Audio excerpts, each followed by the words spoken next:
Aquí yo quiero hablar porque, digo, yo también soy católica. La cuenta de Ser Provida pueden ir a verla y de verdad no van a encontrar un solo argumento que tenga que ver con la Biblia, con el budismo, con nada. Y tenemos suficientes temas para tocar, que son la medicina, que son la bioética, pero no lo excluiría del todo la religión, porque en acuerdo mutuo también se puede tocar el tema de la religión, o de si viene o sea, yo podría debatir con alguien que es cristiana sobre el aborto y también sería un tema sabroso a debatir. Tampoco diría que tiene que estar a fuerzas en la mesa, no. Y nada más quiero mencionar, tampoco es para generar debate en esto, pero cualquiera que se diga católico y dice que está a favor del aborto, no es católico. Adentro de la religión católica hay ciertos estatutos, y en esos estatutos viene obviamente entender que Dios da y Dios quita la vida. Entonces, cualquiera que siga católico por el derecho a decir, perdónenme, pero no es católico, ni siquiera es cristiano. Me parece que cuando se plantea que la religión tiene que quedar afuera del debate, en realidad básicamente le estás diciendo, de hecho decían, la iglesia debe salir del debate, pero para la iglesia católica, la iglesia somos los fieles, con lo cual estaría diciendo, si vos crees, no participes del debate. O sea, en el fondo eso es lo que se está sosteniendo. Y creo que viene acompañado de un montón de, bueno, como estos prejuicios que hay sobre los creyentes. Y yo, digamos, lo aclaro, yo arranqué siendo activista, atea, fui completamente atea, no criada en la religión, hasta hace algunos par de meses que decidí bautizarme el año pasado. Justamente por eso no defiendo estas cuestiones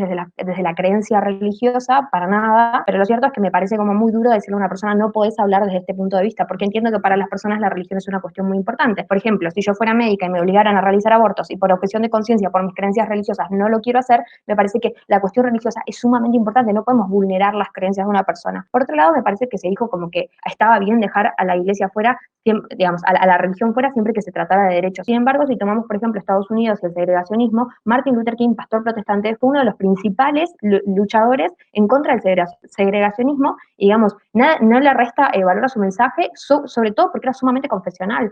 Fray Bartolomé de las Casas era el que peleó por los derechos de los indios en la conquista española, y la verdad es que era, digamos, perteneciente a la Iglesia Católica, y era uno de los principales abanderados a favor digamos, de los derechos de los indios, y que no fueran ni maltratados, ni nada por el estilo durante la conquista. Por lo cual me parece que estamos como viciando y diciendo todo aporte de la Iglesia es mala. Siendo que la Iglesia mismo, por ejemplo, es la que instaura el hecho de que a los nacionales se los trate igual que a los extranjeros. Y esto estamos hablando de casi 2000 años atrás. Con lo cual, me parece que tenemos que dejar de tomar esa postura, y por otro lado, puntualmente con el hecho de Católicas por el Derecho a Decidir, si bien tiene ese nombre, por ejemplo, en Brasil por ley estuvieron obligados a sacárselo porque no responden a lo que dice la Iglesia Católica, y por otro lado reciben financiamiento de la organización, son organizaciones, digamos, en el mundo, existen también en Argentina, donde la presidenta es marxista, y sabemos que el marxismo dice que la religión es el opio de los pueblos, con lo cual claramente no puede ser católica, Marta Lanis. Pero por otro lado, Católicas por el Derecho a Decidir, por ejemplo, en Argentina recibió $2 millones de la IPPF, que es la red de clínicas abortistas más grande del mundo. Con lo cual, evidentemente, pareciera que está genial decirse católico cuando se está a favor del aborto, pese a que el interés en el fondo es la legalización del aborto para poder implantar un negocio multimillonario. Un aborto en los Estados Unidos en el primer trimestre, un aborto quirúrgico, hasta casi $1.500, sabiendo que después de la legalización, como ya lo dijimos, aumenta la cantidad de prácticas, pero cuando uno quiere defender la vida desde la religión, ahí parece que tenemos que dejarlo fuera. Y digamos, somos un ser humano, tenemos una vida, tenemos un aspecto trascendental y un aspecto terrenal. No podemos vivir como esquizofrénicos, partirnos a la mitad y decir lo otro no existe.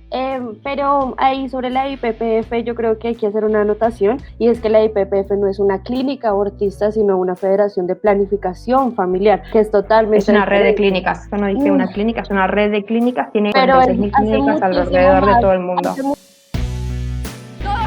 Tenemos que seguir luchando, porque acá no se rinde nadie, carajo, para conseguir que el aborto sea impensable, para acompañar a las mujeres que están en situación de vulnerabilidad y para conseguir que sus hijos tengan una vida digna como se